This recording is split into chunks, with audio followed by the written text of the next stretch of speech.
Rome didn't always kill its enemies. Sometimes, it did something far worse. What could be a fate more terrible than death for a queen who defied an empire? This is the story of how Rome perfected the art of breaking a soul, not a body. When a queen was taken prisoner, death was no longer the ultimate punishment. For Rome, true victory lay in shattering a person while they were still alive, turning them into a walking monument to what awaited anyone who dared to defy the empire. Zenobia, the warrior queen of Palmyra, learned this the hard way.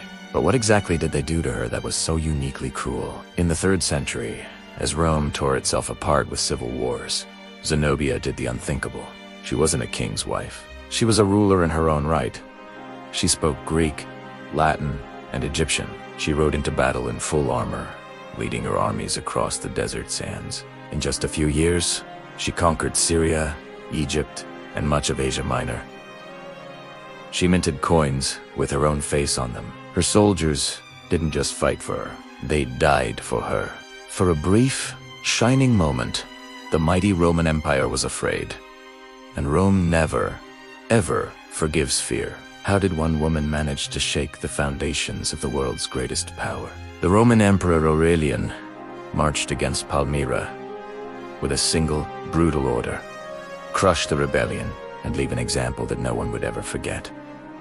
The legions were a relentless tide. City after city fell. Zenobia fought back with everything she had, but when she realized all was lost, she made a desperate gamble. She tried to flee to Persia, hoping to find allies and continue the fight. She never made it. She was captured on the banks of the Euphrates River, and at that moment, her fate was sealed. But why didn't they just execute her? The answer reveals the chilling logic of Roman power. Rome did not kill her. No blade, no poison, no executioner's block. That would have been a quick, almost dignified end for a warrior queen. Instead, they reserved her for something meticulously designed to be far worse. Zenobia was taken to Rome in chains. But they weren't iron chains. They were chains of solid gold. This wasn't an honor, it was a mockery. Spectacle. The message was clear.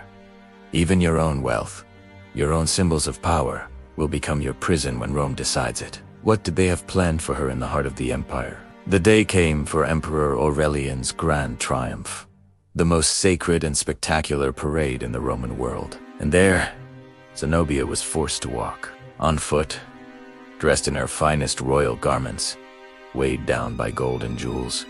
She was paraded before thousands of cheering Roman citizens. She was exhausted, powerless, a queen reduced to a spectacle.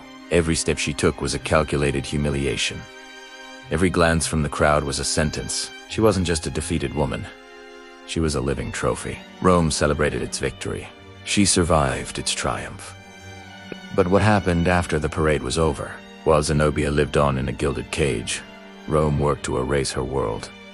Her magnificent city, Palmyra, was sacked. It was burned. It was destroyed so completely that its name would no longer be a threat, but a memory of Roman wrath. Zenobia lived knowing that her people, her entire kingdom, paid the ultimate price for her ambition and her defeat. For a queen who loved her home, living with that knowledge was a form of eternal torture, but she wasn't the only queen to face this choice.